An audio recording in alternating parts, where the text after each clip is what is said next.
Welcome back to Game Brain, a podcast about board games and our gaming group. In this episode, we are going to review the 2023 release Thunder Road Vendetta and discuss learning modes in games. And to do this, I am joined by my special guest, the game pioneer, Jennifer Schlickbernd. Welcome, Jennifer.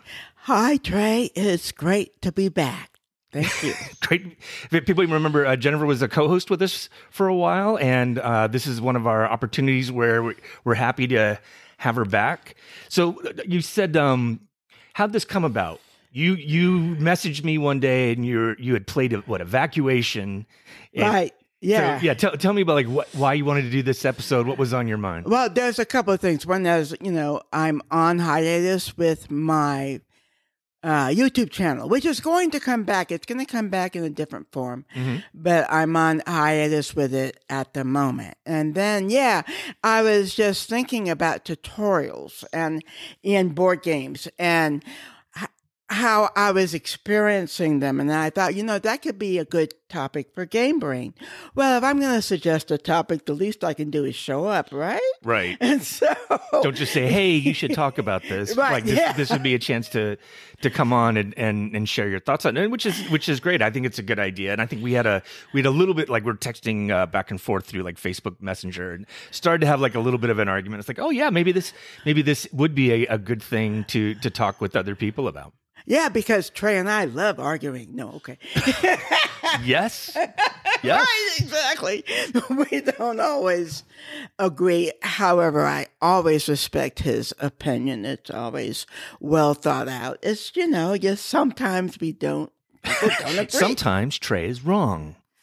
Like most times? She respects my wrong opinion. No, when he doesn't agree with me, then of course he's wrong. I mean, that's obvious, right? Well, you and I have been getting in some gaming recently. We played last night, and then, a week ago, we had SoCal Games Day. Yeah. Why don't we talk about that? We got together at, the Little White Chapel. This is a local kind of gaming group that has 3 times a year, Well, it really depends on stuff. And, it looks like she's doing it more often because before it was 3 times a year, but the last one before this one was in November, I think. COVID kind of put a damper on getting together and playing board games, but it's starting to ramp back up. Yeah, and hopefully she will do them more than 2 or 3 times a year because we all love them. It's a great space. We're talking about our friend Stephanie, who kind of Stephanie organizes. Yes. I got a chance to play with her and David Zevin and Lana. We got in a game of Mercator. Gosh, Lana wanted to play an old school Euro. Yeah, and so we got back and played the 2010 right Uwe Rosenberg Mercator game, and that was a lot of fun. That's still a really elegant little design. Yeah. Where, there's not a lot of spinning wheels, but it's a solid and it's game. Also an Uwe game that doesn't have food, which is amazing, right? That's true. You can't starve. No, exactly. Are there any massive penalties or something that you take on in that game? I don't think so. I don't think so. No, no. You can go for certain goals, and then if you haven't met them by the end of the game, then they're negative or something like that. He does punish you like that. However, in the current Euro environment, I'm not sure if he would still design it that way. Maybe, yeah, but he was still this wasn't Agricola tough, but there's still some negatives there, and it's a solid game. I mean, probably a lot of people who listen to our podcast now have never even heard of Mercator. Right, and it's really ugly. It's a lot of cubes, right? It's not only 8 or 9 different colored cubes, but each colored cube could represent one of 2 different types of goods. Right, exactly. This red comes from France, so this could be wine, or it could be plums, I think, or something like that. So it's all what square you put it in on your board, and you're trading and fulfilling contracts. And No, I think if he were to do a redesign, even for him, because Uwe's games are always low key. There's not a bunch of miniatures, there aren't a ton of colors. You're not battling. Right, exactly. The interface, but the interface for that one could be brought more current. Who knows? Maybe the Thunder Road Vendetta restorations people will take a cut at Hey, it. that's what we need is Uwe Rosenberg, where people are starving in their post-apocalyptic death race match. Yeah. Yeah. I mean, that would kind of be on brand, I guess, that you'd starve in the post-apocalyptic desert. So we got a chance to play with Bruce. The three of us played Arborea. Yeah. This is 2023 from Danny Garcia, same designer as Barcelona. Yes. So you want to talk about that game? This is a game you were really excited to play. Was that your first time, or you had played a few times prior to that? Oh no, we had played it a few times, and I also want to say that Bruce is my gaming partner and my ex-husband that lives with me as a tenant. Yeah, so we have played it now, I think 5 times. Mm-hmm. Yeah, we played it just this last week. And it's really interesting, but it goes back. Okay, so over the years, in the last 5 years or so, there's been a big move away from big turns, you know? Mm-hmm.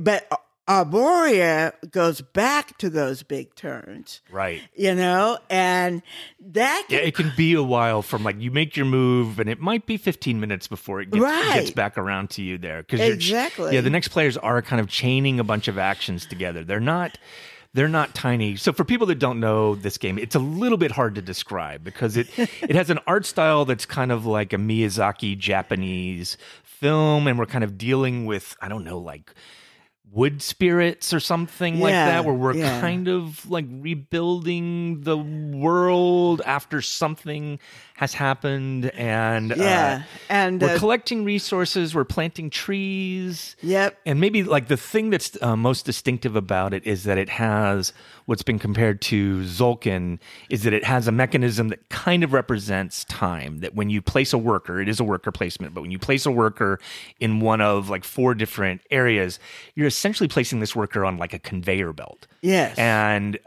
you place him on place your worker on the conveyor belt, it tends to move, but then when other players take actions where they have their workers on the conveyor belt, they're pushing it along too. Right. So a lot of times, a lot of the skill in the game is how do you piggyback off of other people's actions, let other people, almost like a Panamax type of thing. We're how do I position my meeples so that other people's meeples will advance mine? Because it's one of games. This is why the comparison to Tzolk'in. The longer your worker is on one of these conveyor belts, when they finally get off of the conveyor belt, the larger the rewards are. Right. However, I'd like to note that you have a limited number of workers that you can put on, right? And so you can't just have all of your workers sitting there, because then you won't have actions. Plus, sometimes the game state can change and you're going, oh, I sure wish I had a worker to put over here because this is really going to work well for me in this moment. Right. And so, it is, it's really funny because it's a 5-player game. I can't imagine. Exactly. So on Board Game Geek, it's 95% of the people say don't play it with 5. It could be a really long time before it gets back to your turn at 5. Yeah. It was a pretty good length at 3, where I felt like it overstayed its welcome just a little bit. Just a little bit, Just a little bit. And so that's why I think 4 would not be better and 5 would be... Yeah, see, what's interesting about the interaction, right, is that you think, oh, well, more players, more interaction. But it really doesn't work that way.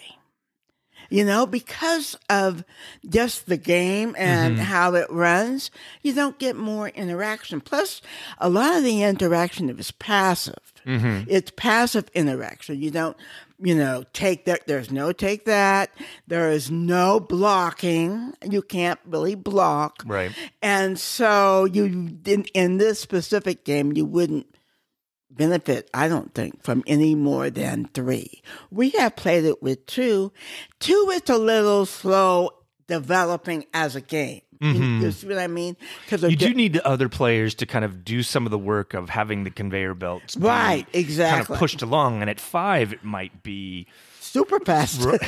Super fast. Like it would be a very different game at 5. I think you're waiting around for a long because it's not many turns. It's not like when people are doing things that you're having little reactions off it. It's like you really are just waiting. Right. Like the most choice you could make is like somebody makes a move and you could say, "Do you want to get off? Does your worker want to hop off?" And you can hop off on someone else's turn, which is great. That's something like that's more interactive. But. Yeah. The other thing is really notable is that the game rules specifically say, "Hey, you do these choices when it's not your turn." Mm-hmm.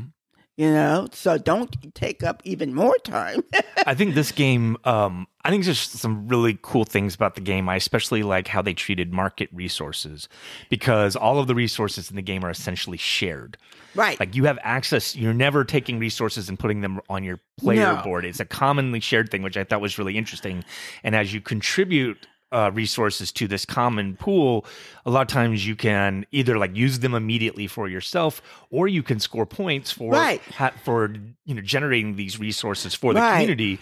And generally, like the less of the thing that is out there, the bigger your reward for providing it, which is an interesting idea that I'm planning on ripping off for one of my own designs recently. It's not that different than, say, brass when you put in more iron or coal into the market, but it's more immediate. Yeah, well, the other thing is it's more thoughtful. Mm-hmm. Like the wild card, the blue, Mm-hmm. Well, wow, I can get 15 points. But hey, I'm leaving 4 wilds for someone else to scoop up. But I got 15 points, and 15 points is a lot of points. Yeah, it is. But at the same time, am I giving Bruce, 20 points this way? I thought like the conveyor belt as an expression of time was very interesting in that game, and I thought the way they treated resources, that lower left portion of the board with the resource, I thought that was very interesting. Especially it's almost like a 2-piece.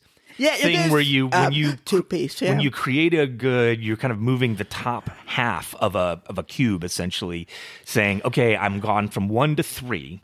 So I now have access to these resources, which I could use on my turn to complete some contracts that we have. But if I don't use them at the end of my turn, the bottom half of the cube kind of moves up, and you say, oh, well, it moved up 3 spaces, and I'm looking at these spaces, and so that's 4, 3, and 2 points. So that's a total of 9 that I just scored. Right.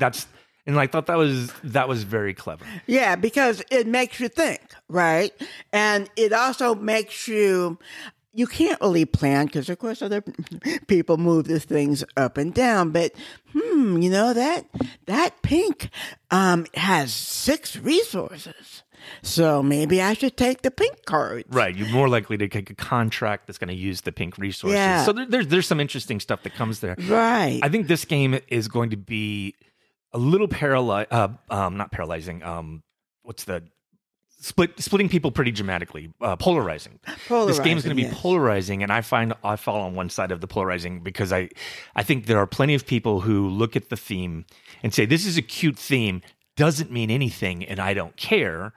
And then I'm more in the camp of like, I'm really having a tough time like visualizing, like, what are we actually doing here? Trey like always needs his narrative. I need a narrative that makes sense. Yeah. And this one is total gobbledygook. Right. But at least it's and I'm not even sure it's pretty gobbledygook. It's colorful. It's very colorful. Gobbledygook. If you walked up to this board, you would turn your head. There were a number of comments. There were a number of people that wandered up and said, that's a colorful game. I know, exactly. And you had a friend with like a tie-dye shirt. No, who was it that wandered up who had a crazy looking shirt? AJ? Yes. And we're getting pictures of like, oh, this is the most vibrant, vomit of multiple colors I've ever seen in a board game. But that might be exactly what some people want. Right. Yeah, exactly. A friend of mine who buys so many euros, she said, Bitoku was my limit. Bitoku is a little bit in that, is kind of like, this would be a double feature. Right. Right. If this were the New Beverly, there would be a Bitoku double feature with Arborea. Yeah. And she said, Arborea is too far, so that was kind of funny, but I'm going to see her at Dice Tower West and we'll see. All right, any other games you've been playing lately that you want to talk about? Yeah, I did. Capstone just announced Pirates of America Maracaibo to be released at Gen Con, which is weird because it was released at Essen 2023, so it's like almost a year later. Right, but for America, we have to wait all the way till August. Yeah, exactly. Well, we have really enjoyed it. I know you have a copy that you got it at Essen. Okay. Yes, yeah. I didn't get it. Chris Buskirk got it for me. He was so kind. He's a great guy. Yeah, really enjoy playing with him. He's strong, everything. So Pirates of Maracaibo basically distills Maracaibo down to, its fun parts. Okay. Sure. You see what I'm saying? Yeah. And I haven't played it, but... Okay, it uses a card layout. So every game is going to be different, and really it's you either move or you're at the end and you do what it says. And that's really the rules. But of course, when you move, there's all these icons and it tells you what else to do. But I was just thinking of how much simpler it was. So it's a streamlining of the Maracaibo kind of big game. Right. Now, I have to note, folks, I now buy every Alexander Pfister game because he put me on a card in the Maracaibo expansion, so I feel obligated. That worked. He bought a customer for life with a single expansion card. Yeah, exactly. I was so complimented. So, we've been. But you're disappointed. This isn't going to come out for quite a while for the United States. That's what I'm saying. Yeah. Okay, but so far you've really liked the game. Yes. Okay, so this is like, hey, look forward to it, but it's still February, and I think Gen Con's either at the end of July or beginning of August every year. So this is going to be a while before we can get it. Yeah, that's a disappointment. But everybody else who's played it has enjoyed it as well. It's more of a midway. I'd say 3.5 maybe, versus Maracaibo. If you include its complexity, you're looking at 3.8, 3.9. I would argue maybe even 4. But we've, it's like, okay, he took the good parts and just put them in one game. And now, for people who didn't like the other game, the other thing, of course, is it's a pirate game. So we don't have that indigenous people issue that has plagued. In this treatment? Yeah. The indigenous people issue that has plagued his designs in the past. So, because, you're stealing from other ships or whatever, or, other pirates, and the characters are not really discernible like that. Okay. So, the other thing... They didn't have these specific identities that felt like the core game. Right, you got an image. And you could discern a lot from the story they're trying to tell with the image. Right. Especially the Jennifer card. Right, of course. But they had more than one person of color. No, he really made a turnaround, which I was... Yeah, he's been listening to feedback from you and others. And he's trying to address that. Yeah, you're like, I'm black and colonizing Africa in Mombasa just wasn't that fun for some reason. Let's put it on the moon. Which is what he did, right? Yeah, that was a moment. So there's another game you wanted to talk about? Yes, I have the other game I've been playing. Now, normally, folks, I'm not a solo gamer. However, I looked at Chip Theory's 20 Strong. Okay. I don't know anything about this. Really? Yeah. All right. It's right over there. We're at my place recording. And 20 Strong, when I was reading about it, it seemed to be like Solitaire, the card game that you used to play. I used to play the heck out of Solitaire card games. Sure. And this seemed like kind of a 2024 or 2023 version of just playing Solitaire. And guess what? It was.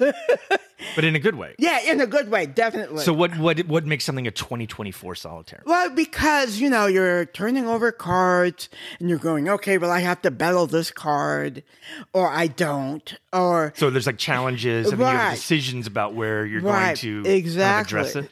Right. But, a good solitaire game, a card game. When I say solitaire, card game, I mean the 52 card deck. Right. So, that kind where of you're like following suits and putting numbers in the right places. sometimes. And Right. sometimes it feels a little automatic, but you actually have some real choices about. Yes, exactly. And just like now in 20 Strong, you don't know what's coming. Mm-hmm. So, you go, oh, well, Now, what's the theme here of like 20 Strong? Is that a reference to? He's asking about a Euro. Yeah, I'm consistent in my Yes. brand. Well, I have really bad. I feel like I should know this. It's like 20 Strong. Is it like the 300 Spartans or something No, like that? this one. Okay, so there's the base game that comes with one expansion, and that one is Space. Okay. Now that I think about it, but there's already one for Too Many Bones, which is RPG, and then there's one. But like Too Many Bones is like little goblins fighting and stuff, isn't it? Or no, Too Many Bones, which I have over here, is people. Is it goblins? Man, it's been a minute. It might be. Might be. Yeah. I mean, I'm not sure. Yeah. Matt really likes Too Many Bones a lot. Who does? Matt. Well, of course he does. Yeah. He's a Chip Theory fan. He's a Chip, and he's a big solo gamer. So yeah, and he's a solo gamer. He does the solo mode for the podcast here. Right, so. Exactly. So I only have the base in the first expansion. That's probably all I'm going to get because it's really something that I do to kind of spend the time. I've been playing video games since 1981, and so I'm finally burning out. Oh, yeah? Okay. Yeah. What, 60, I don't know, 50, 40 something now, years is there any, later. is 20 Strong, is this a game that's available now? Or Yes, okay. yeah. All right, okay, when I bought it, it was available. Chip Theory sells out of their games. They do a limited run, and then it can be hard to get it? Gotcha. Yeah, but you can do a pre-order on their website. And then they do another run, right? So that would be the way. Okay, we'll put a link in the show notes here to kind of follow up. If you're a solo gamer and you like card games and you don't want to play for hours, my big problem with solo games is it's a me problem. Mm-hmm. But it's like, oh, I'm gonna set up, Weather Machine. Weather Machine solo. 2 hours later, I finally get to play. Yeah. And it's only me. Yeah. And I'm like, I don't know. I could play a video game. No, but right, and this is on the short and easy kind of. Yes, you're not setting up Mr. President. I saw Matt recently was playing Earthborn Rangers, which I'm still excited to play, and he was playing that solo on his table when we came in one evening. So like there should be a range of like sometimes you just want a little solitaire game where you're gonna take the deck and play it out, and maybe you'll play it once, maybe you'll play it 3 times, and it's whatever time you have. And it doesn't have all that setup. Because see, I guess for being in the hobby so long, if I'm setting up a game, I got people to play with. Right. And I'm setting up a game and it's only me? Really? So, or there's like I've seen like a lot of people that play solo like war games. You almost have to dedicate a portion of your house to this, where you've got your like pull out trays and stuff, because you need it to like you're going to devote a dozen or more hours to a game. You need to be able to preserve its game state rather than if you leave it on the table and it's like, well, we have to eat dinner, so there goes your game. That can go away. In fact, we're sitting at my 4-foot by 6-foot table that I got made by basically a carpenter a few months ago. So to be able to do more of these games, although I had Scholars, the new Scholars South Tigris game, it's not that popular in my group, and I really like it. So I may eventually set it up and do it solo. Elder loves all those games. Yes, so Elders. You're not completely alone. No, that is true. Although Elder binges on his games, and I think he's past this binge. Oh, he's moved on. Okay, all right. Now he'll still play it though. Sure, but the only game I know him not to move past is Ora et Labora. We will always. It's a long-term love affair. Yeah. Yeah. Uwe at his best. The one game that I've like games on the brain for me is I've been kind of banging this drum since I saw it at BGG Con. Is K Caloria. It's Kickstarter. Wait, what? You may not have heard of it. It was actually this was a game that was at a vendor's table at BGG Con, and I thought it was really clever, where it's kind of an ecosystem game that's played with tiles, where you lay out tiles, and it's got almost like a dominant species thing to it, where you're laying down different organisms, and in order to support the higher end of the food chain, you essentially had to build a tree of the food chain in order to support the people. And humans end up being at like the top of the food chain in the environment that you're building by placing these tiles. In any case, I thought this looked like a really interesting education adjacent game, but they just went on Kickstarter about 48 hours ago. I think really? On Friday, and then we're here on Thursday, and I think we're here on Saturday, and they've already funded. I did a backing. This is one of those games that's interesting in that in order to play the game, you have to buy a set for every player. But a set is Magic. In this case, it's a set of hexagons, and they come in a tube, and each tube is about $20. Not bad. And in fact, it's cheaper than that when you buy more than one set on Kickstarter here. So I went in and got 4 sets, and they actually have 2 different ecosystems right now. They have a Texas East Piney Woods. No wonder. Yeah, this was in Texas, and they're Texas designers, and then I think they also have an ecosystem that's from Mexico. Yeah, Trey is from Texas. I am from Texas. And we're a little Texas adjacent, as my mom and her 8 brothers and sisters came from Sherman, Texas. And so I feel like I know Texas, even though you don't. Yeah, really. I'll put it this way. I know the parts of it that I want to know. I see. Okay. Uh-huh. So, so we kind of have little Texan jokes. I invited them over once, and we had barbecue, and Trey was like, "This is Texas barbecue," and I said, "Absolutely, that's is that right? Okay, yeah. I don't remember this, but you don't remember that? I would not have lied. Yeah, no, it didn't have sauce. Right, it's not sugary and saucy. Right, yeah. Exactly. Yeah. So. Yeah, no, that. Well, let's go ahead and transition to last night we played. Right, I've only played this Thunder Road Vendetta with you, and last night we got a chance to play it. Why don't we get into our review here? All right, so as soon as I press the button, it disappears. All right. Would you want me to do a little background on it? No, or do you want to go? I've got the. All right, go for little story. Please jump in as you feel appropriate. Okay, so Thunder Road Vendetta, I first bought the retail because I wasn't sure about the game. And we played it a couple times and loved it to death. We just thought, this is Car Wars. Are you pre or post Car Wars? I definitely remember Car Wars from, I think, my early gaming career. Yeah. Right, yeah. When I was 13. Because the Steve Jackson game. Yes. And it was a small box game. Yes. That then it kind of expanded to something bigger. Right. But it was a pain. And, you had to use the rulers and, Right. You're measuring weapon systems and die rolls. It was overwhelming for what it really was. Yeah. It was almost like a scaled down version of Starfleet battles. Right. Exactly. From them. And our friend Matt Patterson, I think, still plays Car Wars tournaments, but because he played that when he was a kid. Yeah, right. But this game, just the basic pitch here, though, is this is a post-apocalyptic death race. Right. And this game is kind of a re-implementation of the 1986 game that Milton Bradley did called Thunder Road, which is clearly just I was looking again at the art and the miniatures from this game, and it's clearly just the Road Warrior.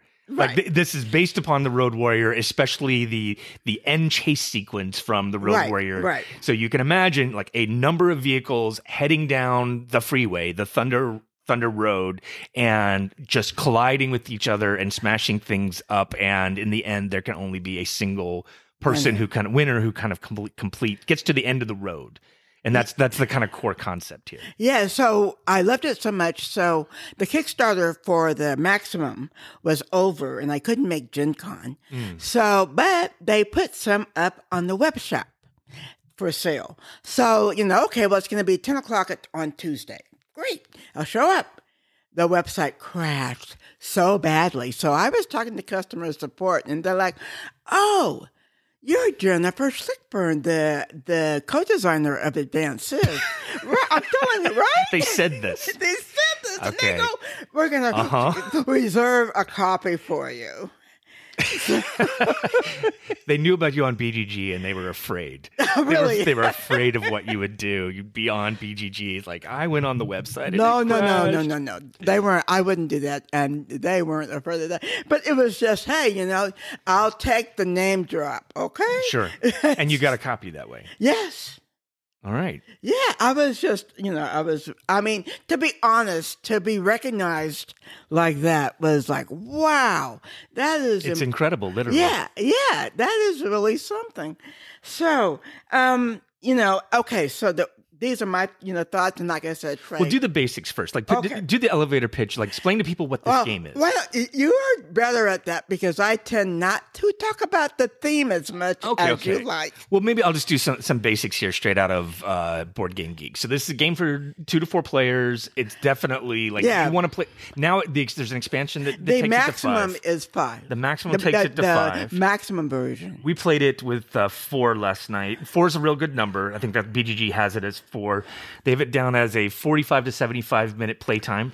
That seems pretty accurate. Well, but it was like half an hour for me last night. We played a shorty last night because there are certain rules that when one player gets eliminated, the game is not going to go too much longer. This is not a heavy game.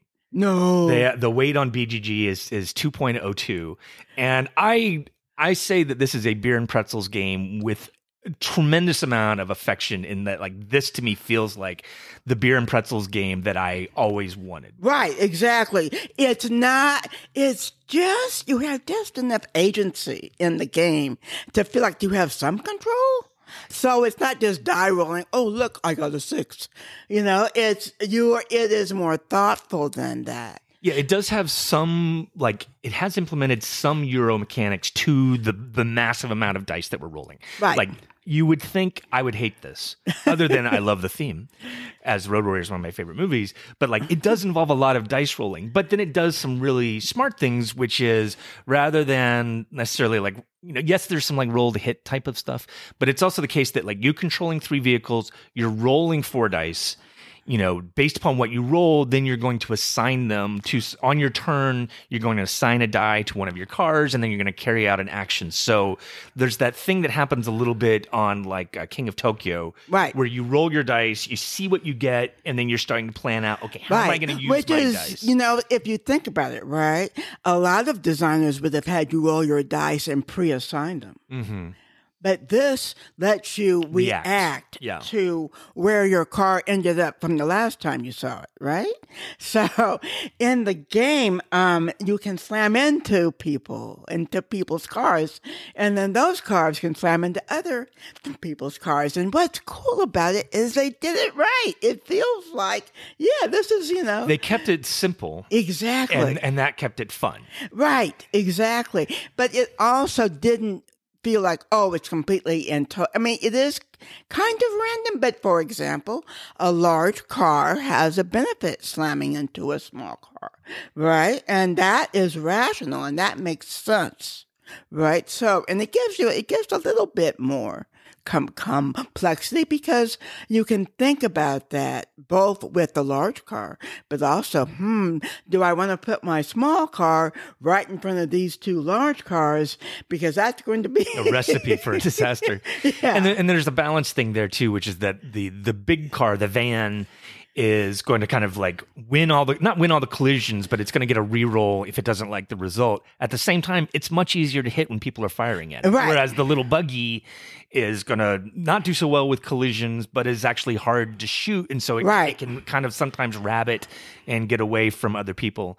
So one thing I'm going to just point out, if you're trying to visualize this game, one of the main features of this game is kind of like a sectional highway system, where at the beginning of the game, you're going to lay out kind of like a starting tile, like we were using parking lot, right? Which is a pretty straightforward first section. Yeah. But then you're kind of randomly placing after that these different tiles that have unique character. Where like this one's full of flame, this one's full of jumps and rocks that can kill you. This one's covered in ice, or is a salt flat type of thing. This one's covered in goop. But one of the things that really makes sense for like a highway racing game is as you make progress down the board, the back can disappear and you're adding new tiles. that are almost like random what they're going to be. So the road is rushing upon you, and the challenges are changing as you go.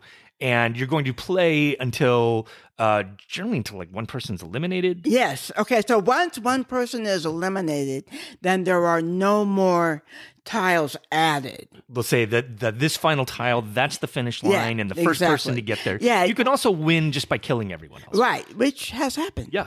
And what I really like about that, back in the day, it wouldn't have been that way. Everybody would have had to have been eliminated except one, right? We're talking basically. Right. Yeah. You have to get to your 18 supply centers and control over half the board. Or Monopoly. Yeah. But having it that way, I felt was a good in between. So you have one player who's going to have to wait maybe half hour at most. Right? Maybe 15, 20 minutes. Oh, you're talking about once they're eliminated before you can jump back into another game? Yeah. Yeah, exactly. So what happened last night is you had some terrible dice rolls. It was Fire is bad. It was really funny. I know. Like that's one of the things that I love about this game is like you can't take winning too seriously. No. Exactly. Like actually like being eliminated can be really hilarious. Right. You had some just terrible dice rolls. I fell into a pit. That was not fun. And then my car crashed into some canyon side. Right, yeah. Your car caught on fire, which can be a good thing. When you're on fire, you actually drive a lot faster. Yes. But instead you blew up.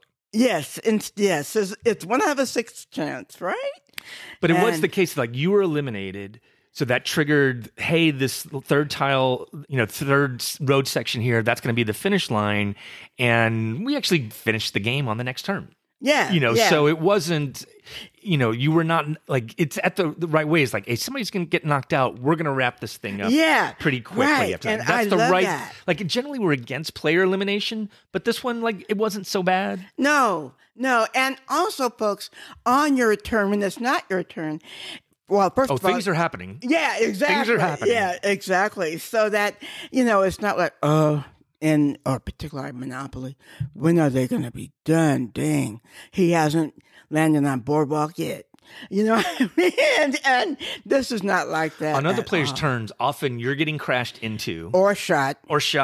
It's just causing some chain reaction where someone has hit your car, so you've banged into a third car, and then we're rolling on that, and crazy things are happening. I think this is one of those games where, yes, you're trying to win, but like winning is completely beside the point. Right. Now, see, Trey hasn't had the sandworm eat his back car. I have not encountered the sandworm. No, and he had a car that was way back there, and I'm going, if you turn over the wrong thing. I saw you were eyeing because one of the interesting things that happens is if you can actually get to the end of the road, and there are cars that are still on the first road because there's always a 3 road section sequence there, and if one car is able to move off of the board, triggering another road section, any cars that are on the the first one still, they're just eliminated. Right. Like you're out of the race, you're too far back. Yeah. You in, let's say, real life. And because you're balancing the 3 car thing, it's actually not that rare for you to have one car that you're like, I'm really been racing these 2 and this other one's back here. It's like, then suddenly it's knocked out. Right. Yeah. Which, again, what does that do? That says, hey, player, you got to pay attention to all the cars if you want to keep all the cars. And a lot of times you do. Oh, the other thing that's very cool, and this is what balances that runaway small car, is the helicopter. So you can always bring You can allocate a die to shoot somebody. And generally you use your helicopters to shoot someone who's out front. Right. They're in the game. There are mechanisms for kind of dealing with the runaway leader, right? And that's fine because it does, like, there is there are casualties. There's attrition. This is part of it. If you're gonna devote a ton of resources to sending your car out front, are the other people going to use their dice to shoot you? Yes. Yeah, exactly. They absolutely are. And then if you take 2 damage, you aren't moving. Right. If you've taken 2 two hits, you no longer moving. You're not destroyed. No. But you have to kind of use a die, and it's a kind of a hard die in order to a 6 in order to repair it. So I wanted to highlight a couple of kind of Euro-y things that they've done here that have made it more than just a dice chucker chaos fest. Right. And again, I'm fine with the dice chucking chaos fest, right. but they do have a few things that make it a little more Euro. One is because you roll 4 dice on your turn, if you've had a car eliminated, you don't have to allocate one of those dice to that car, which means you can do other things with those dice and kind of focus on your remaining cars. Right. So that's a nice thing. Yeah, the only thing is now you can allocate it as a coast dice that will give your other cars or one of your other cars for each die a +1 move. That's right. These dice are kind of like never wasted. Right. And then you have this other thing, which is the command board, which is you have 3 cars, you have 4 dice. On your turn, you can allocate one of your dice on one of your turns to this command board, and they per round, per round, and this just gives you some functionality. We already talked about the helicopter. Like you can doesn't matter what the number is, you can place a helicopter and shoot at that guy who's way out in front. You also have the chance to do like a nitro move, like you can allocate a 1 through 3 die to get 1 car extra moves. You can also repair one of your vehicles. You have to do that on a 6, and then there's a drift thing. That nobody used drift in our game, which is kind of like we don't see it a lot either. It's a shield, essentially. Your first slam that you receive on your turn, you will ignore. Well, I think it's for those times when your small car, for whatever reason, is behind and you're trying to get around a bigger car without, taking that penalty. Yeah. So like I said, it doesn't happen that much because I think it's instinctive to bring your smallest cars out first and push them forward. But, using that might be more of a deeper strategy that we haven't been employing. Yeah, I'm not really worried about deeper strategy in this game. You gotta take all the help you can get, let me tell you. Okay? One of the things I really liked about this game, like speaking of like learning, like this does not need a learning game. No. And I found when we were playing it last night that there are some rules that come in when you have to look up, oh, hey, what's this? Because there's hazards on the board, and you don't actually know what they are until you cross them. Right. So that's kind of some fun chaos. Then you look it up as like, oh, this is ice, or this is, you're just destroyed, or now you're on fire. A pit. A pit. These are things that happen, but I found that like these little extra rules, you don't have to teach them until you get to them. Right, exactly. And then it's fine. Yeah, exactly. So the rules overhead was very low. Very low. I felt like despite the big box with a lot of plastic, we were kind of up and running real quick. And we were playing with Tiffany and Nick last night. And Tiffany, like right from the beginning, was like, oh, I love this. Yeah, exactly. This is exactly what she was in the mood for. Right, yeah. And another thing is like one thing this game does is it gets you into the action immediately. Right, yeah, exactly. Immediately. There's no like rounds of like, we're all moving our cars and then we're going to kind of get close to each other and then we're going to start smashing. It's like, nope. First player makes a move. Second player's like, I'm going to smash that guy. Right. It's the one other guy on the board and I can smash him. Right. And that's what I'm doing. That's exactly right. Now, there is so much right with the game. I don't normally spend over $100 for a game, but I really feel I've gotten my money's worth. This, I believe, is... Well, let's talk about the cost because, I mean, it's listed right now at like $50 at Miniature Market and $60 at Amazon. Yeah, that's for the retail. That's the retail. You bought a bunch of expansions. No, what happened was I bought the retail and I realized I wanted those expansions. And then I said, well, if they're going to, bring it back. So they said they were going to open up the sales for the Kickstarters that they didn't move. And so I said, well, I'll just wait for that. Because by the time I buy all the expansions, we're looking at $120 anyway. I'm not sure if it's $120 or $150 for the maximum version. But what I really liked was having the single box. I see. Yeah. Yeah. I would just say like for like games of this ilk that have like a lot of plastic minis. Yeah. It's nice plastic minis and it's a pretty big box. Yeah. It's not crazy expensive. No. For what it is. For the joy and laughter that we've gotten from it, we've been very pleased. I think like this game also like rewards you for playing fun. You know, like you can kind of try to win and stay away from people, but there's so much fun in just getting into it and tussling. Now, I mean, good things can happen too. Right. I will tell you though, if one of the players insists on doing all the probabilities and measuring everything out, or the chances are this is going to happen. You have to be. I think you need to play with players that are at least open to some randomness and keeping it moving. You know what I mean? Yeah. Because you don't want to come to a player and the whole thing comes to a halt. Right. Right. Well, I haven't seen that happen. No, we haven't either. Noting that, there is probably someone out there. Sure. But this game converted me. I wouldn't have necessarily thought I would like this, and instead, it brings out more like the LARPer, right? While we're playing, where it's like I'm not taking this too seriously. Let's do the goofy thing. Let's bash into each other, get on fire, jump the jumps. Is it the smartest thing to go off the ramps? No. But is it fun? Yes. Or getting slammed into the side of the ramp, which immediately eliminates you. Let's talk about, so I've mentioned a bunch of things that I think are really good.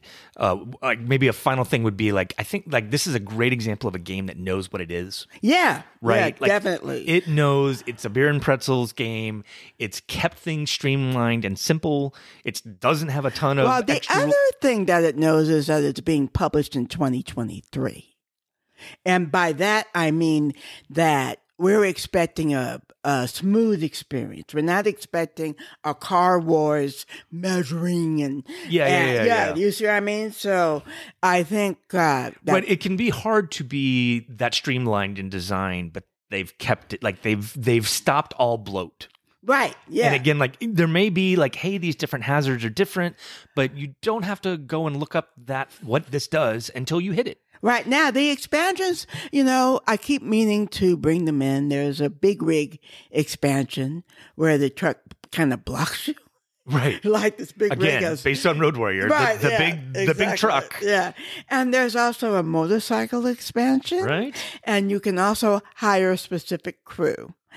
And we haven't brought that in. I don't know. This, as you mentioned, the streamlining feels so great. It's like, why?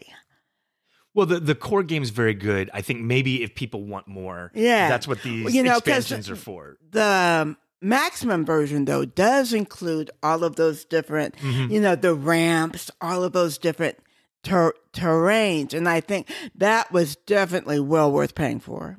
You think the basic game doesn't have ramps? No. Oh, okay. Not that I recall. I mean, admittedly, it's been a few months since I saw it, but you didn't have... One of the things that happened when we played last night is because Jennifer has this maximum version and all of the expansions are kind of mixed together in the box. Not that they're not organized, but... They are mixed. They are mixed, and so times we would flip something and be like, "Oh, that's not for this. We're not playing with that expansion." Right, but you just flip something else. You just flip something else. Yeah. It was not a big deal at all. Where some other games might be like, "Oh, wait, I have this card, and we're really not supposed to be playing with that card because there's no water in this game or something." Yeah. I kept hoping because the sandworm is from an expansion too, but I kept hoping it would show up, and it didn't. And that's one of the hazard tiles. Or yes. Something? Okay. And that's the one that eats whoever's in the back. It's just arbitrary. It's like, oh. So here's some of my minor complaints. It's a dice chucker. You embrace that. Plenty of the dice. It's fun when things when you get blown up or you crash into a wall or all these other things. They're fun and hey, that's the dice. The one time where I feel like the dice are not great is when you're rolling for your movement. Right. And you roll really low. Right. Yeah. That's just not great because it just means you get to do less. Right. That's not the fun chaos die roll. It's the other players are kind of zooming past me and I just don't have the muscle. The oomph. I don't have the oomph to stay with them. So that can feel bad. And we had that happen on our first turn where who won? Right. But who won? Excellent point. I pointed out that we have an issue with all the expansions mixing, but again, that wasn't a big deal. My biggest criticism, and it's not even really one, is that when we've played this game both times I've played it, the winner has just been the player who was the start player at the end in the final turn of the game. So they're able to act first and kind of cross the finish line first at the end. And like, that's the worst thing I can say. But I think if you're actually sweating winning like that, you've kind of missed the point of the game. But but at the same time, like, so this is an example of how we were talking about feature bloat or something. This game is not Heat. Like Heat actually has a whole system for, hey, we're going to have this final turn. A lot of cars are going to cross the finish line. Right. And the winner is the one who made it the furthest past the finish line. Well, yeah. Plus, so if there's a tie, whoever is on the inside. The inside, But like, there's a whole system there. Right. And the game doesn't just end when somebody crosses the finish line. Whereas this one's like, no. This is beer and pretzels. Whoever crossed the finish line first, that's the end of the game, the end, you win. Now, of course, you can house rule it. If you wanted. You could, but it's just, this is an example of like, they probably could have developed a system for this, but they're like, nah, it's fine. It's good. Exactly. It's good. Just play again. Yeah, it's all exactly. Right. Yeah, exactly. That's the whole thing. Because I will say this, it's not predictable who's going to be going first. Well, it moves around the table. Like the first round, whoever rolls the worst goes first, and then it moves around the table. Right, but what I'm saying is that in the middle of the game, you don't go, oh, well, he's going to go first, so he's going to win at the end. Mm-hmm. No, not at all. Right. I mean, that's my point. Is that and it's not the kind of game that a more Euro-y game might be of, like, we're jostling for turn order. Right. No, like, we're not doing that. That's not a thing. I'm so glad they didn't do that. Well, but they could have. I could see being like, oh, yeah, that would make sense. Yeah, how do I control turn order? And suddenly you have a new system. Right. It's another thing to learn. That would be so like, they could have made it, folks. Whoever's car is in last place goes first. But that would have been tedious. All right, I've got a couple final thoughts here. Well, let's hear your final thoughts on this game, because you've got a lot more history with this game than I do. Right. Yeah, we have had a great time every time. Like getting eliminated because the last piece went off was a surprise. A painful surprise. Thanks, Bruce. Yeah. Bruce, who's normally a very strong player, actually lost the game that way. We tried not to laugh for too long, okay? Well, this is not a typical game for you at all. You are a heavier Euro player. Oh, yeah, definitely. But I'm also a back in the day, player too. And so with the frustrations of Car Wars, because we tried to make it work. This is the Car Wars you wanted. You're right. Okay. Exactly. So it kind of goes back to my history of, wow, a Car Wars that actually works. I've only waited, 50 years or 40 years or whatever, but it was worth the wait.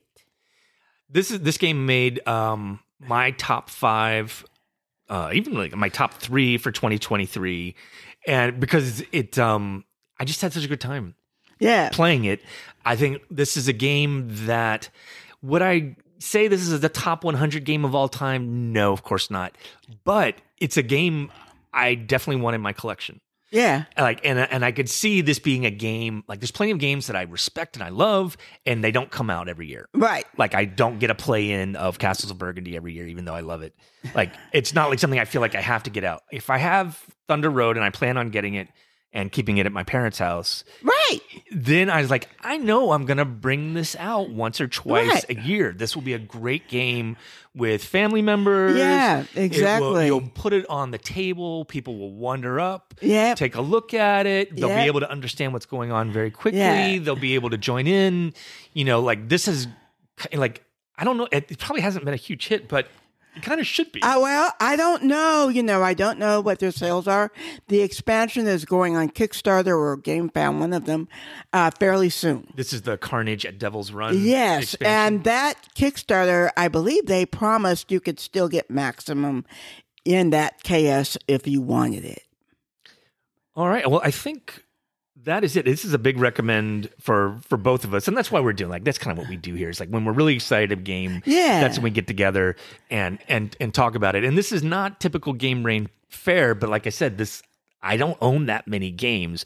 I think this game has a place in my collection. Right. And also, the heavy games are good and everything, but sometimes there's a game night and you just want to lighten it up. Right. You don't want to sit there on the hour-long teach and taking out 500,000 pieces to put them on properly. This you throw down and you get going. This is a total mood call of like, you know what? I'm in the mood for this. Yeah. I'm not in the mood for something that's going to take 5 hours with a teach. Right. Exactly. Like, no, with the teach, with new players, you can play this game. We can be done in 2 hours. And max, and it'll be fine. And then if we want to play more, we can play more. Yeah. It's not a filler. That's the only thing I would say. It's not really a filler. No, it's not a filler. But that said, like for the big box and all of the elements, the setup was not bad. It was a pretty straightforward thing. Like we had more of a setup because we after you left, we played White Castle. And taught. Dang! Oh, sorry. Well, no, don't be sorry. Folks, I'm on a very special diet right now, and so it's important for me to get this to go to sleep at the right times to set the whole next day up, and that was why I left. But I do really like White Castle. Yeah, that's another one that's on my top 5 list. But we were playing with Nick and Tiffany last night, and they're not the heavier gamers. Okay, I didn't know. Yeah, but they're they come, they play, they're not necessarily like they play those games, but they're fine with the lighter stuff. I would say, White Castle is a smaller box. Yes, and it's a pretty elegant game. Yes, it was still a more significant teach. Oh yeah, by a long shot. Than Well, as Tom has mentioned previously, I tend to print out player aids and other things to help people along, particularly because they can look at them when it's not their turn. And so White Castle has gone okay. It hasn't been universally loved. Bruce feels like it doesn't have enough turns, but there's only 9. You have 9 turns in the entire game. Yeah, he's an engine builder style player, and 9 turns is a little limited. Okay, but I've had games of White Castle where multiple players have gotten every single piece of wood off the board. Oh, that's impressive. Well, it also can just be it was the setup. Like the setup can make it so that you can really chain a lot of things together sometime. Well, maybe because we were talking about like how easy these games were to teach, why don't we pivot to our kind of discussion topic here, which is the idea of learning modes in games. Because White Castle, Thunder Road, they're not exactly the same game, but they're on the more accessible, more elegant side. Like that's not all the games we play. If you don't mind if I jump in. Okay. So that is what Evacuation, which should be appearing in the States any time now. And it really isn't heavy. Yeah, well, I'm shaking my head in disagreement. But see, we're going to have this discussion. So, when Evacuation is put down and they say, "Oh, well, play the race mode first to get into it." Well, that's what they recommend. Yeah, that's for what a first play they recommend race mode. And we were bored to death. It just wasn't fun. Right. There wasn't. So this was the origin of this conversation. It's kind of like you played it and you were like, ugh. Race mode. Did you guys do this? Isn't it terrible? Yeah, essentially was your take on it. Exactly. And so then I watched Thinker Themer's review of it, and they were like, "Oh, it's really good." We were playing in points mode. We added a couple of extra little modules, and Amy just loves it, and it's like a 9 for her. Well, okay. And that wasn't the game you played. Like that, you almost didn't recognize what she's talking about. Right. Exactly. And so, we tried it in points mode, and it was like 180 degrees. I wouldn't rate it a 9, but it was way better with a focus, this is going to get me points. This is going to get me points. This is, it was just so much better. And it's like, why are you wasting my time with this race mode, which doesn't present your game in a very great light, in my opinion. And of course, it's just one opinion, and maybe some people have played race mode 50 times, for all I know. But I doubt it. Pardon? I mean, I think race mode is designed to be played once as a way of learning the game. Yeah, but the problem for me with it was that it was a big turnoff. Sure. You see what I mean? Yeah. Yeah. So can we come up with something else? I didn't think points mode was that much more complex. Did you? Yeah. Really? Well, let me put it this way. I think one of the reasons I wanted to have this conversation is I think I kind of disagree with you here. And I think the reason is I think this is, in terms of weight, I think especially with points mode and some of the other add-ons. No, but just the points mode, because that's all I want to talk about. Just points mode. I still think this is a 4 on the weight. And it's not that the rules load is so heavy. I think it's the questions that the game poses to you. Like, there's some very hard questions of how do you break down your engine on old Earth in order to rebuild it on a new planet. And your first play, you can fail at that horribly. So I want to jump in. Trey and I are different kinds of players. Yes, we are. Trey sits down on playing to win. What? Oh, heck yeah. That's what you're talking about. No. See, yes. See? I just want to understand the game. No, but see, me, I'm a push the pieces person. That's true. You will push pieces around without knowing what they do at all. That's true. Until the whole thing comes together, if it ever does. If it ever does. Now, Trey, you aren't supposed to agree that strongly. Okay. But yeah, I'm a push the pieces kind of person. And pushing the pieces for the race mode in this was terribly boring. So maybe let me explain to people that don't know race mode in evacuation. When you're rebuilding your new colony, which is the main thing that you're doing in evacuation, you're actually building production. Like and there's different resources that you're kind of generating capacity for in the new world. And race mode just says, hey, once somebody has gotten to this baseline production in all 3 categories, that's the end of the game. And really, whether you play points, even if you play points mode, that's the core of your score a lot of times. And so it's saying, hey, new player, this is the most important thing you're going to do is rebuild your production engine on the new world, and we're going to design a mode that's going to focus your attention on this core part of the game to the exclusion of other things. I will say this. I think I would have liked them. So now let's see, what happens if they say the race mode is purely a tutorial? See, they don't present it like that. Okay.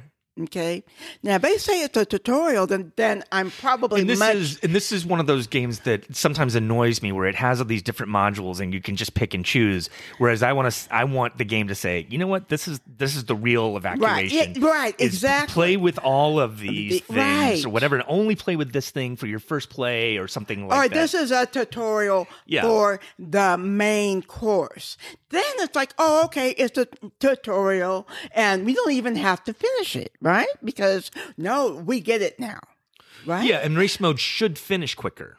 Well, it's for us as an advanced Civ player, not exactly. So I think ultimately what the problem was here is that they did not frame their quick start or their learning mode game properly for you. Yeah. I mean, despite your kind of like, oh, I'm just here to push the pieces and I don't want to win, you are a veteran heavy Euro player who has designed games and has a giant collection of games that we're surrounded by here in Jennifer's house right now. So when you think about the audience for a quick start, when a publisher is releasing a game, it's not you.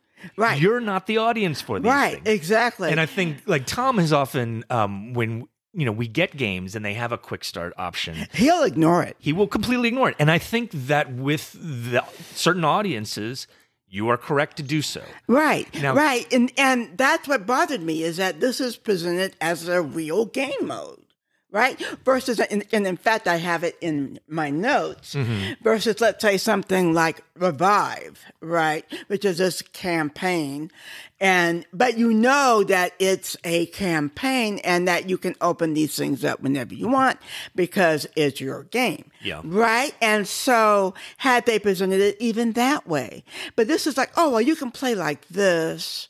And you really should play like this before you play the other game. Well, there are games out there where even me or you or Bruce need to play the beginning part. We need to do that. But name it that way. Hey, this is a tutorial. Yeah. And then, the framing was off. See, I assume, because like, again, I think this game's heavier than maybe you do.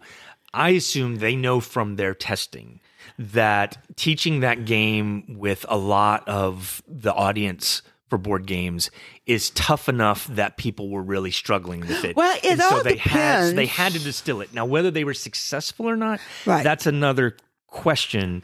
But listen, I mean, in defense, I think a lot of publishers are doing this. They're doing quick starts or learning modes. And it's not even this is a new thing. I just think it's more common now. I've heard like in her presentation at Tabletop Network a number of years ago, Elizabeth Hargrave specifically advocated for this as a way to expand the audience for board games. Right. Let's lower the bar for learning a game. Let's make them more accessible. Right. Let's expand the audience. Quick starts can do that. Yeah, except I'm going to push back on that because, yes, her level of games should absolutely have tutorials, beginnings, more player aids, more accessibility. But if you're going to say that Evacuation is a 4 game, that's not a game that is going to be an introduction to the hobby. No, but what I don't know is, I liked my second play of Evacuation much more than my first. I liked it fine the first time. I was eager to try it again with the points mode. It's like, okay, now let's take the training wheels off and let's play points mode. Right. Because a similar thing had happened. It was like, we were just getting going and the game ended and I was like, right. That didn't feel good. No. But like I saw enough there, like, let's try it again and let's play point mode. And then we started playing with the advanced actions on the cards as opposed to just the base actions. Now, question for you. Did you play the advanced actions on the cards with the 4-player game? 4-player? Yeah. I did not play it in the first time we played in race mode. We did not use the advanced actions. Right. Second time, yes, it was 4-player, and really? we played with it. And it was, yeah. Was it? Because now Amy said she didn't think it was, that she recommended not using the advanced mode for the points mode, at least the first time. Maybe, but this kind of doing the same thing of like, how do you distill all of these different elements that is in this game into something that's a little bit more manageable, right? And like that, the race. And this is why I might defend race mode. Is like that was enough of a teach for me the first time that when we played the second time and we got the advanced actions, and we got some of the other bells and whistles, and we played points mode, I was ready for it. Right. And that's where, like, on my second play, I was like, I think this is one of my favorite games of all time. Wow. So like it kind of worked for me. Right, but see, if the race mode is presented as a tutorial, then we don't finish it. We don't need to. Mm-hmm. I mean, and I'm talking about my experience with both modes. Yeah, I don't mind starting out that way, but why am I finishing? Because then it feels like a game session versus a tutorial. Hey, this is part of the teach. Right? Yeah, the other game that I wanted to mention, and I'm not sure if I mentioned it to you, is Voidfall. Mm-hmm. And here I've got my notes. Okay, let's get your notes on Voidfall. Right, and what they have this tutorial, right? Okay, and it's built into the rules. Mm-hmm. So, but some of the stuff the tutorial uses, and some of the stuff it creates its own thing, and some of the stuff it doesn't use. Right. Well, after stumbling through that for like 2 hours, I'm like, screw this tutorial. Yeah. I'm just going to learn the game, and I'm going to present it, like the way we played it the first time. We just didn't use the fallen heroes. Mm-hmm. And they aren't a big deal in the game. Well, why couldn't it have been presented that way in the first place? Because their tutorial, in my opinion, now Voidfall, is a heavy game. Mm-hmm. This is not a Suchi Underwater Cities game. This is, David Terzi at his heaviest. And so there's no need to handhold like that. And the presentation of the tutorial was terrible, in my opinion. Okay, the game we've enjoyed for the most part. Mm-hmm. The setup is probably going to be a barrier. Yeah, because it's insane. The setup is hours. Right. Sometimes it's not worth it. I mean, it works for us because unlike game night, you're playing here in your house, and we know that we're going to play it. Right. So everybody comes over. Well, okay, we're going to play Void. I always ask people when they're coming, what do you want to play? and then they tell me, and then we come to agreement. So when they come, then it's already set up. And I'll never forget a friend who came for the first time. He goes, wow, it's already done for us. Mm-hmm. I said, yeah, because we want to get started.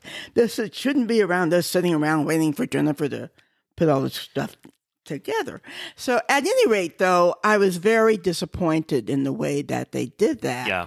But Voidfall is also one of those games where they have like a bunch of different scenarios. Right. And that's fine. I haven't found any of those that the ones that like that I have liked are games that actually have a progression where you want to continue playing them. Right. Like Gloomhaven, you need to learn the game as you play. Right. You're not ready to play the 12th scenario until you have played the first 11. Right. Because they're introducing a new, like it's the StarCraft thing. Right. It's the Blizzard thing of like each level we're going to introduce a new concept and we're going to make you show that you've understood it before you can move on to the next level. Like that's good game design. That's not, I don't think, what's really happening with Voidfall. No, it's just, you feel like, Trey, that me and you should have been able to come on that game blind and fix it, right? I don't know. Yeah, I think in the end, Voidfall is just not a game that appeals to me in like what I want to play out of a board game these days. But I know plenty of people for who it is. Yes, is like that is what they want. Right. They want an engine builder where they can then smash it up at the end. Yeah, but you know what? For me, it has that scythe feeling, right? Where, well, we could have combat. Yeah. You know what I mean? Or we could decline and and then just show ourselves. And so, again, coming from the old school of, hey, let's duke it out. Okay, and this is what we're doing in this game, and why pussyfoot around? Well, let's get off of Voidfall and get back to the idea of the starter mode. But that's why. No, it's a good example there. But let me, because I think one thing you said that I may not completely agree with is like you're kind of saying, if I understand you correctly, is like there's some games that are heavier, that have this heavier weight, where the audience is always going to be heavier, more exclusive, and so don't try to pretend like you're playing Catan, or or King of Tokyo here. Like this is a heavier thing, and so. But the caveat would be like I can think of heavier games where like I'm capable of playing heavy games.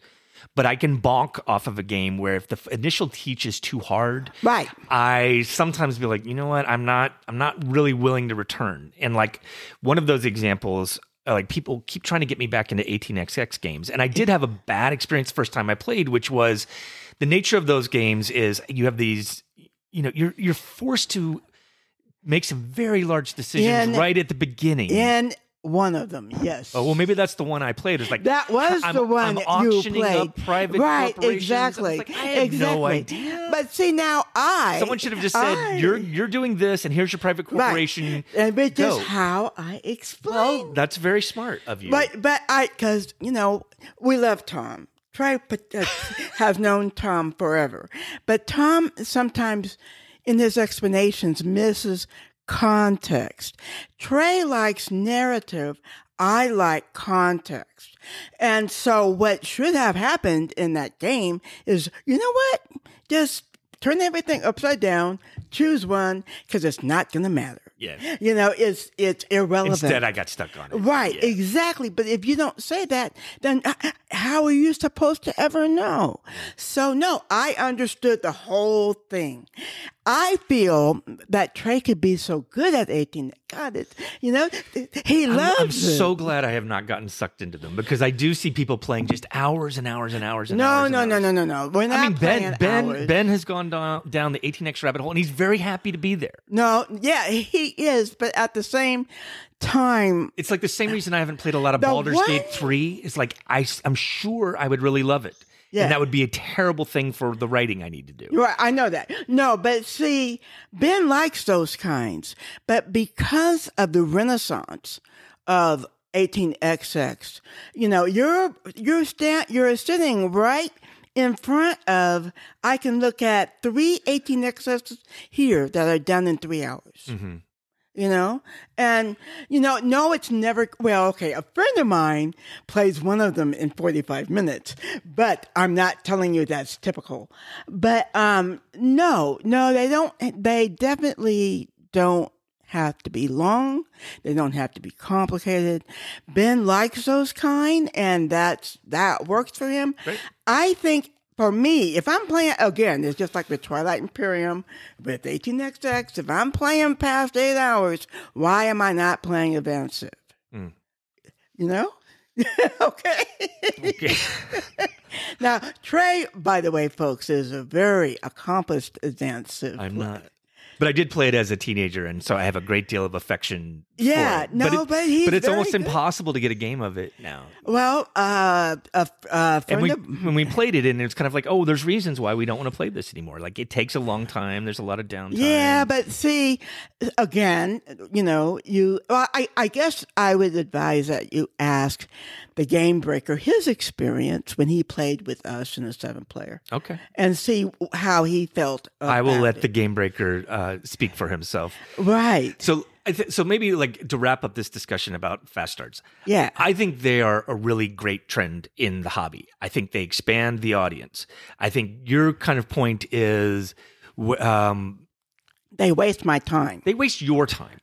But you're not the entire audience. You're a segment of the audience, and you're going to figure it out anyway. Okay. It really is for the people that need the assistant. I mean, Catan would not be as successful if it did not have a starter I'm not mode. talking about that game or that audience. What I'm saying is more agreeing with Tom that if your game is a 4.0 or better, then you need to focus how you present it to people who would play 4.0 games.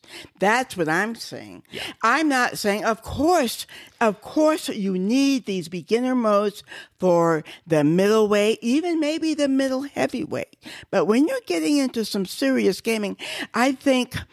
Okay, put it this way. First of all, like, for example, again, I'm sorry to get back to it, but Voidfall, you try to give that to someone whose favorite game is Everdell, that tutorial is not going to help. No. Okay? And they're never going to get there. Right. It's not going to be their game. Right, Yeah. exactly. And so what I'm saying is tailor your introduction to your audience versus just saying, okay, well, we have to do a tutorial, so we're going to do this crappy tutorial. Yeah, I mean, that was a complete waste of time. I think it is fair to say that Evacuation probably identified in testing that it had a tough teach and that they were losing a lot of players on the first teach, and they weren't getting to that point where they could really appreciate what I think is a really great game. And so they knew they had this problem. Now, did the race mode and the tutorial ascent or quick start that they put together actually fix that problem? I think probably not. Like it's not the greatest, right? No. You had a negative experience. I remember being kind of mildly disappointed in Right. So it's like they had this problem and they didn't quite fix it. And I think that's what we got. Yeah, They're not wrong for doing it. No. They just didn't nail it. But you know what? If I were still into game design, which I'm not, I would sit down and make a real tutorial for that game. Mm-hmm. A real one. Right. That really did introduce you to the concepts, because the race mode, well, I mean, it's called a tutorial. It introduces you to the concept. It doesn't make you play an entire game that is frankly boring if you are looking at, the heavier side of it. Right. And I would just redo it, because I think it can be. Sure. I'm certainly not saying it can't be done, but this is what we got. Yeah, exactly. But I'm no longer in that world. Trey is. We're all anxiously awaiting his Galveston, Texas game. Yeah, keep waiting. We are. I have been kicking it around lately, but the thing that's happening with it is kind of like feature bloat, where I keep on coming up with like, oh, and then this could do this, and then this could do this. And suddenly it's like, oh, this isn't the simple tile laying game that you envisioned Right. anymore. That's one thing that I think we got right in Advanced Civ. We more modified what was there. We did add a few more calamities, a few more traits, but we didn't let it. I mean, can you imagine Advanced Civ with feature bloat.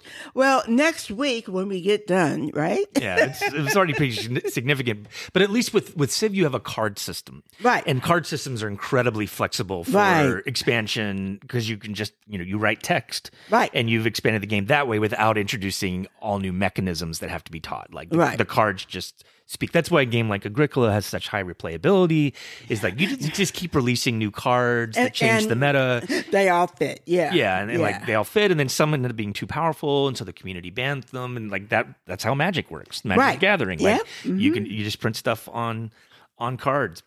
Yeah. Yeah. By the way, folks, that's when I first met Trey, was with my horrible pasted up copy of Agricola. Oh, that's right. Yeah. I think it's the first time I met Stephanie, too. Stephanie, this was at Strategicon. Yeah. This is a long time ago. But 2007. They had just come out. But that's an example, though, of like that game immediately I thought was great. Right. And most people did. I don't paste up much because I'm terrible at it. But I was determined to come up with a copy that was playable. Yeah, no. By the way, let's just to wrap up this conversation. Sure. Agricola has a kind of quick start mode. It had a family mode, right? Which is terrible. Which is like, example. Let's eliminate the thing which is actually most appealing about the game, which is the occupations and the improvements. And ironically, the family mode is incredibly brutal. Right. Like starving happens a lot. Yeah. It's actually quite hard not to have your family starve. So you're trying to play family mode without the complications of these other things. And everyone's starving around the table. It's like, why the hell should we play this grim German farming death game ever again? So I think it's mostly ignored and rightly so. But at the same time, if it's still in there, it's a problem. Yeah, I think it's now like listed as an option in the appendix or something. Thank goodness. Something like that. All right. Well, Jennifer, it has been wonderful having you back on the podcast, and I look forward to doing this again with you sometime. Oh, yeah. When we can find something else to disagree about, which will probably be pretty soon. Pretty frequently. All right. Great having you on. All right. Thank you for having me. You've been listening to Game Brain, produced and edited by Matthew Robinson, Tom Donnelly, Ben Mandelker, and Trey Alsop. Thanks to Edamaros Peleg for our art. Check him out at kerberloni.com. And thanks to Daedalus for our incredible music. You know them as Alfred. More on Daedalus at GameBrainPod.com. You can reach us by email at contact@GameBrain.com. Thanks for listening, and go play some games with friends, or go make some friends with games.